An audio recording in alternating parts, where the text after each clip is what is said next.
चलिए 7 पढ़ाई करने के सुपर टिप्स आपको देने वाला हूं। मतलब अगर आपका मन नहीं करे पढ़ने को तो आप ये 7 टिप्स यूज कर सकते हो, आपको काम आएगा। सबसे पहले तो किस किस को फील होता है जब वो पढ़ने बैठता है तो ऐसा मतलब हद है यार, नहीं मन लग रहा है यार, कौन पढ़ेगा। किस किस को ऐसी फीलिंग आती है और किस किस को ऐसा फीलिंग आता है यार बुक लेके बैठे अचानक से नींद आने लगती है, ओह माय गॉड इतना भारी काम। किस किस को ऐसी फीलिंग आती है। तो अगर आप लोगों को ऐसा मन नहीं लगता पढ़ाई में और अगर आप चाहते हो कि आप ऐसे बन जाओ, मतलब आपके लिए लर्निंग पढ़ना एक फन बन जाए, एक एंजॉयमेंट बन जाए, आप एंजॉय करने लगो, आप पढ़ने लगो, है ना। हर कोई ये चाहता है कि भैया मेरा पढ़ने में मन लगे, हर कोई ये चाहता है कि मेरा पढ़ाई में मन लगे और इतना मन लगे कि मेरे को कुछ और दिखे ही नहीं और मैं डॉक्टर बन जाऊं, मैं जो भी अचीव करना चाहता हूं जिंदगी में कर लूं। तो इन that case I have 7 super tips for all of you. 7 ऐसे टिप्स जिसमें से बहुत सारे टिप्स टॉपर से इन्फ्लुएंस हैं, बहुत सारे लोग इसको यूज करते हैं। तो चलिए मैं आप लोगों को 7 सुपर टिप्स बताने वाला हूं कि अगर आपको पढ़ाई में मन नहीं लगता then what you have to do. पहला, number 1, connect it with your life goal. हमारे साथ प्रॉब्लम क्या होती है, जब हम ना टारगेट सेट करते हैं तो हम लोग एक्चुअली ना उस सिर्फ टारगेट सेट किया किसी के कहने पर कि मुझे ये करना है, मुझे वो करना है। आप ये सोचो कि जब वो करोगे, इमेजिन करो किसी दिन बैठ के। इमेजिन का क्या मतलब होता है, जिस दिन मान लो कि आपको कुछ करना है कि मेरे को ना रैंक बनानी है। अब आप ये भी इमेजिन करो कि जब आपकी रैंक बन जाएगी तो आप क्या क्या अचीव कर लोगे जिंदगी में, वो अचीव करोगे जो आपने कभी सोचा ही नहीं है। नाउ लुक एट इट, आपने क्या किया, इमेजिन किया उस लाइफ को जो आप अचीव कर लोगे। तो फिर क्या सोचो, जब इतना बड़ा बड़ा काम मेरे सामने रखा है, मतलब जो मैं टारगेट सेट करके बैठा हूं उससे इतना सब कुछ अचीव हो सकता है, तो फिर छोटी छोटी चीजें जिससे मन खराब हो जाता है वो गौण लगने लगती है। ऐसा नहीं हमारा मन खराब नहीं होता, होता है बहुत बार ऐसा फील होता है कि क्या चल रहा है यार, लेकिन जब याद करते हैं ना मैं ये सब क्यों कर रहा हूं और उससे मुझे क्या अचीव होने वाला है और मैं कहां पहुंच जाऊंगा जहां पर लोग मुझे देखते रह जाएंगे।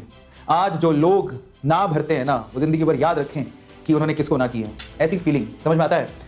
तो ओवरऑल यही सीन है, जब आप इमेजिन करते हो ना, अपने गोल को इमेजिन करते हो जो आपने सेट किया है कि आप लाइफ में क्या क्या अचीव कर लोगे, तो फिर आप अंदर से सोचने लगते हो कि हाँ यार मैं तो बहुत बड़ा अचीव करने जा रहा हूं, तो मैं पिछड़ो होकर क्यों बैठा हूं, मैं पढ़ क्यों नहीं रहा हूं। सो सबसे पहला काम आपको ये करना है कि अगर आप सेट करके बैठे हो अपने लिए कोई अच्छी लाइफ, तो प्लीज आप उसे ना, हाँ जब भी पिछड़ो को मन नहीं मान रहा हो तो जो आप ऑल इंडिया रैंक 1 सोच के बैठे हो या एम्स रैंक सोच के बैठे हो, आप इमेजिन करो कि आप उससे क्या क्या कर लोगे।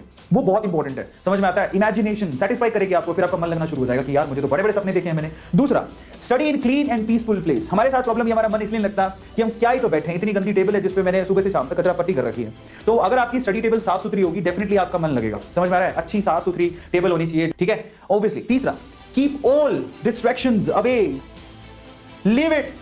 कोई आ रहा है जा रहा है जिंदगी में, जाने दो, कोई फर्क नहीं पड़ता। आप अपने लिए इंपॉर्टेंट हो, इतना बहाव में मत बहो, ये सोशल मीडिया में ज्यादा फंसो मत, ठीक है इनसे थोड़े दूर ही रहो तो फायदा मिलेगा। सारे सोशल मीडिया के आपको दिख रहे होंगे, इंस्टाग्राम, स्नैपचैट, कई बच्चे स्नैपचैट पर है, इंस्टाग्राम पर बहुत सारे बच्चे हैं, स्नैपचैट, ये पिनिंटरेस्ट, ट्विटर पे तो क्या ही देखते हो तुम, गूगल प्लस, व्हाट्सएप, फेसबुक, ये पता नहीं किसका सिंबल है, ये टी तो ट्विटर ही होगा, पता नहीं क्या है टी, टेलीग्राम या लिंक्डइन पे तुम क्या ही बात करते हो। तो ये सारे सोशल मीडिया जो पंगे ही है एक तरह के, समझ में आ रहा है, और इनसे दूर रहो। उसके बाद चौथा सबसे इंपॉर्टेंट है, set small target per day.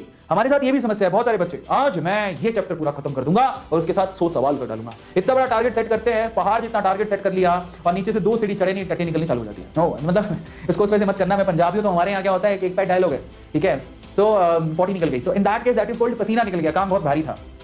सो यहां पर मैं आपसे कहूंगा कि आप इतना बड़ा टारगेट अपने ऊपर सेट मत करो, स्मॉल टारगेट बनाओ, स्मॉल समझ में आता है, धीरे धीरे ऊपर बढ़ो, धीरे धीरे, कोई फर्क नहीं पड़ता। Are getting my point. तो आप सिर्फ ये सोचो कि ठीक है आज बायोलॉजी में जितना पढ़ा मुझे सिर्फ उतना रिवाइज करना है और उससे रिलेटेड 5 सवाल कर लूंगा, बहुत है। आप अपने टारगेट धीरे धीरे बढ़ाओ, एकदम से मत बढ़ाओ। जब एकदम से बढ़ा देते हो वो टारगेट अचीव नहीं होते तो आपको अंदर से क्या होता है, उदासीनता फील होने लगती है, मन लगना बंद हो जाता है कि मेरे टारगेट ही अचीव नहीं हो रहे, क्योंकि आपने अनरियलिस्टिक टारगेट बना के रखे हैं। तो डेली छोटे छोटे स्टेप से बढ़ो ना, आगे धीरे धीरे छोटे छोटे स्मॉल स्टेप लो। आप अपने आप क्या करते जाओगे, ग्रो करते जाओगे। तो छोटे छोटे टारगेट सेट करो जिससे आपका मन लगेगा पढ़ाई में, क्योंकि जब आप अचीव कर लोगे तो हाँ मैंने तो कर लिया, मैंने कल रात को सोचा था मैं बायो का ये चैप्टर करूंगा और उससे रिलेटेड 10 सवाल करूंगा, मैंने कर लिए, फिर हाँ मजा आ गया, अब मैं टारगेट सेट करूंगा। इन दैट केस पढ़ाई में मन लगना शुरू हो जाता है। एंड फाइनली 5वां पॉइंट है, make studies more interesting, more funny. इसलिए मैं आपसे कहता हूं कि जुड़ो।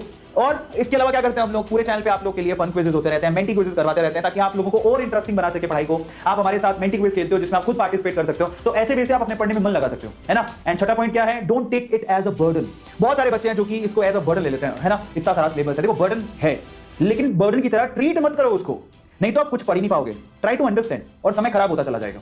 सो बेटर है कि आप उसको बर्डन की तरह मत लो, रिलैक्स होकर पढ़ो, आराम से पढ़ो, टारगेट ओरिएंटेड होकर पढ़ो, that is really very important, समझ में आता है। सो आप इतना बर्डन मत लो पढ़ाई का। जैसे कि मैं आपको एग्जांपल देता हूं, आपको मैं बर्डन के पढ़ने से एग्जांपल देता हूं। हमारे एक टॉपर है जो शायद लास्ट ईयर की टॉपर है, वो क्या कहती है, वो नीट की टॉपर है, वो सजेस्ट करती है आपको, क्या कहती है, she is Akanksha Singh, 720 out of 720, all India rank second था सिर्फ एज की वजह से, अदरवाइज नंबर के हिसाब से शी इज द टॉपर। और वो क्या कहती हैं, वो ये कहती हैं कि उन्होंने पढ़ाई इसलिए नहीं करी कि उन्हें नीट को क्रैक करना था या टॉप रैंक बनानी थी, एक्चुअली उन्होंने इसलिए करी क्योंकि उनको पढ़ने में मजा आता था। ना अगर आपको पढ़ने में मजा आता है तो डेफिनेटली आप बड़े बड़े टारगेट्स भी अचीव कर लोगे। जब किसी काम को करने में आपको मजा आने लगता है, ध्यान रखना, जब किसी काम को करने में आपको मजा आने लगता है तो आप लोग याद रखिए उस टाइम पे आप ग्लोरीफाई हो जाते हो, आपका वर्क ग्लोरीफाई हो जाता है, समझ में आ गया, आपकी बोरियत खत्म हो जाती है। नाउ दैट्स वेरी इंपॉर्टेंट, समझ में आ गया। So in that case what I am saying is, आप बर्डन मत लो पढ़ाई की, उसे इंटरेस्ट से पढ़ो, आप पढ़ने आपको अच्छा लगता है इसलिए पढ़ो, मजा आता है इसलिए पढ़ो, तो आपका बर्डन ऑटोमेटिकली कम होता जाएगा, जो आपके टारगेट्स अचीव होने लगेंगे। समझ में आता है? So please do not take burden. And finally 7th point क्या है वो जरा देख लो आप। And finally the point number 7 is stay positive and believe in yourself, and that is the most most most most most important thing. बहुत बच्चे हैं जो नेगेटिव पूरे दिन सोचते हैं। बोरियत क्यों होती है? जरा सोचो कभी, बोरियत क्यों महसूस होती है? किसी स्टडी को लेकर बोरियत इसलिए महसूस होती है, ऐसा फील होता है गुप्ता जी के लड़के ने इतना कर लिया, शर्मा जी के लड़के ने इतना कर लिया, मीना ने इतना कर लिया, ईना ने इतना कर लिया, डीका ने इतना कर लिया, मैंने तो कुछ किया ही नहीं, हाय। तो दूसरों को देखने का जो प्रॉब्लम है ना, ये बहुत भयंकर प्रॉब्लम है। यहां से डिससैटिस्फैक्शन और नेगेटिविटी आने लगती है। आप किसी से कंपैरिजन मत करो। आपके पास जो है वो दूसरों के पास नहीं है, जो दूसरों के पास है वो आपके पास नहीं है। सो आप क्यों कंपैरिजन कर रहे हो? आपके उसकी कंडीशन सेम नहीं है, सेम एक ही चीज है, उसके पास भी 24 घंटे है, आपके पास भी 24 घंटे है। तो better to focus on that 24 hours, आप उसको फुल्ली यूटिलाइज करो अपनी कैपेबिलिटी के हिसाब से। That is the most important thing rather focusing on the other things.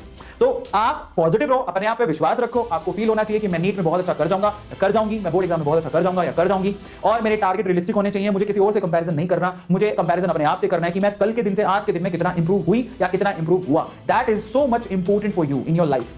आ रहा है सबको समझ में? ये सबसे इंपॉर्टेंट है। Rather focusing on other things, focus on yourself, stay positive and believe in yourself. यही आपका बेड़ा पार लगाएगा। समझ में आता है? So that's what I am saying कि please love your subjects, please love your opportunity जो आपके पास सामने है। फन की तरह, फन फन लविंग होकर स्टडी करो, स्टडी में इंटरेस्ट रखो तो आपको बहुत ज्यादा फायदा होगा, no doubt about it. So please focus on the studies. यही 7 टोटल पॉइंट थे मेरी तरफ से। आई थिंक आप लोगों को अच्छे लगे होंगे, और अगर आप लोगों को अच्छे लगे हो तो लाइक जरूर करना।